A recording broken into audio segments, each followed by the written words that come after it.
Good morning, everyone. Dr. Victoria Scarbo here, speaking to you from the Seeds of Transformation Healing Center in Wareham, Massachusetts. Today is Thursday, May 26th, and the moon is in Aries all day. And that Aries moon, of course, makes us courageous and instinctual and ready to take on the world, really, if we have to. And it seems these days that we have to. We have a very early morning semi-square between Mars and Uranus. And this is important. I don't usually talk about semi-squares. They're considered a minor aspect. But the energy of the semi-square is the energy of the outwardly flowing energy now having to pull itself back in. It's the place where the shift goes from yang or yang, as they say in, I don't know, somewhere, heard it said that way, to yin. So from more externally oriented to more internally oriented. This is the point. It's considered it is considered the beginning of the next phase of when two planets, in this case Mars and Uranus, come together.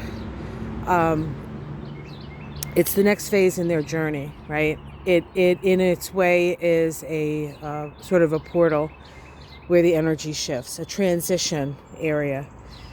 And because Mars has biennial cycles, every 2 years Mars will conjoin a planet, and then 2 years later it'll come back to that point. Mars has a 2-year cycle. This particular cycle, this particular aspect, is the beginning of what we would call the Balsamic Phase of these two planets. And the Balsamic Phase is the phase in which we extract meaning from all the experiences that happened since the initial conjunction. Now, Uranus and Mars are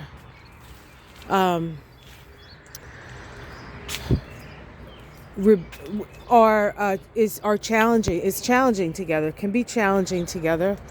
Mars is about action. Uranus is about revolution, breaking out of constraint, rebelling against authority. Those are all sort of Uranian qualities. Well, this particular conjunction actually began in 2021. And it's at its last phase, its balsamic phase between each other. And so it's about extracting meaning from the situation. Mars must surrender to Uranus. So it is less about our personal needs, our personal desires, Mars, than it is our need to change and evolve, Uranus.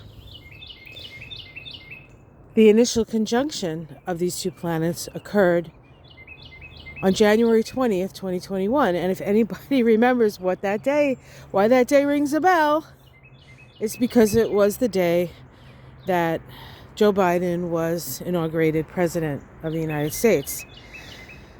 We had a conjunction of Mars and Uranus. I don't know if anybody remembers that, but we do remember that the inauguration of Joe Biden was very sparse, out of necessity, because it occurred after the January 6th insurrection. So they were very, very, very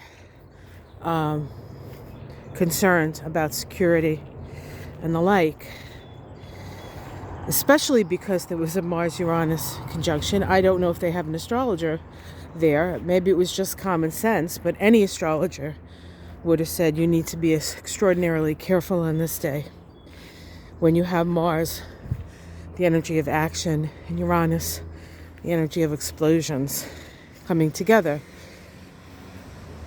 Now, not quite 2 years later. Well, is it two? No, not quite 2 years later. We have the last phase of Mars and Uranus.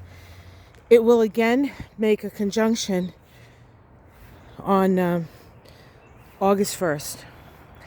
So that'll be the start of a new synodic cycle between these two planets, the planet of action and the planet of revolution. But until then, this time, this moment, the next between now and August 1st is a time of reflection on how far we've gone and a time to let go of those things that haven't worked and embrace new ideas, new seed thoughts. But it goes through a process of development. So it's almost as if we have our harvest and we're looking to see what plants did best, which seeds are we going to plant for next year, what was successful, what wasn't successful, sort of have to let it go. What is successful, we have to store the seeds, hold the seeds, and then plant the seeds. So it's about planning for the future while letting go of the past. So that's the energy of Mars and Uranus. And so revolution is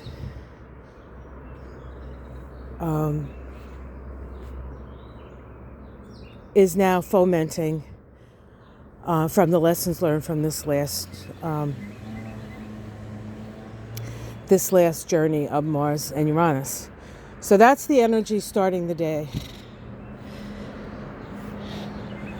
We do have a square between Venus and Pluto that is actually exact early tomorrow morning, but we feel the energy anytime we have aspects as they approach each other, as they approach the exactitude of the aspect.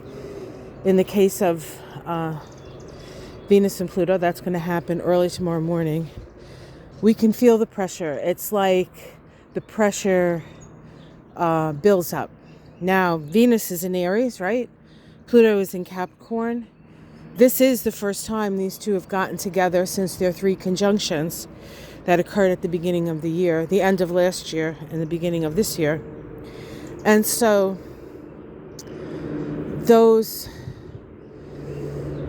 what has been fomenting as Venus conjoined Pluto and Capricorn 3 times, Venus retrograde cycle. Venus has been going through a transformational process. Yes, Venus being the feminine, Pluto being the lord of death and rebirth. So when Venus was reborn, moving into Pisces and then moving into Aries, which was when it really was reborn. When it went into Pisces, it sort of had a little period of spa weekend or healing that occurred to Venus. But then it moved into Aries, and the day that it moved into Aries, the Supreme Court leak was released, and Venus had her marching orders. And so now Venus comes up against Pluto once again. And Pluto is power, and Venus is the feminine. And this is the feminine taking action to grasp and hold on and create and build its power. So we're in a very challenging time. I know a lot of people are suffering because of what's going on in the outer world. We can always choose to focus in on the inner world. Of course, there are many people suffering on the inner world, right? There are just a lot of people suffering. But what is it? Pain is inevitable. Suffering is a choice. I don't know if suffering is a choice, because sometimes you don't know what's making you feel terrible. That needs to be uncovered. And that's part of the journey that we go through with the South Node in Scorpio, with Saturn squaring it, and the resolution node being that South Node in Scorpio, facing the shadow. Naming the pain and the reasons for the pain, so that we can move in a more stable, self-reliant, and saving yourself. So, and what you stand for and what's important to you. So standing up for what's important to you. So this is the energy where we stand. And I'm sure there was a lot of words for a feeling that we have, that we're both tense, that something more could occur. And yet, underneath it all, there's still this little spark of hope that we need to nurture and foster and grow into action. Mars, when the time comes for Mars and Uranus to conjoin again. It will be in Taurus, and it's very close to the North Node. So change is coming, folks. Change is coming. They say we can't do anything about stuff, but we can, because change is here, and change is now, and change is up to us. And if the people in power say, we can't do anything about the gun lobby, the people can say, maybe you can't do anything about it, but we can. You know, whatever it is, doesn't necessarily just be guns. It could be anything that you truly see that needs to happen to bring us together and to unite us, not to separate us. We've been separated. We know how that feels. We know how it feels to be isolated, and we see what that creates. Now it's time to come back together and to start making friends again. All right, guys, I hope you enjoyed that little walkthrough. It was a lot of astrology and not a lot of telling you what the plants were, but hopefully you know most of them by now. I don't think anything new has bloomed yet. So, but if you saw it and you want to ask me what it is and I just missed it because I was too busy talking the stars, you can let me know. So special shout out to my beginners Kabbalah class, the Tree of Life and Kabbalah, the introduction class. We had a lot of fun last night. So thank you, ladies, for joining me, and I look forward to another 5 weeks of frolicking fun as we climb the Tree of Life. All right, guys, take care. Much love, everyone. Namaste.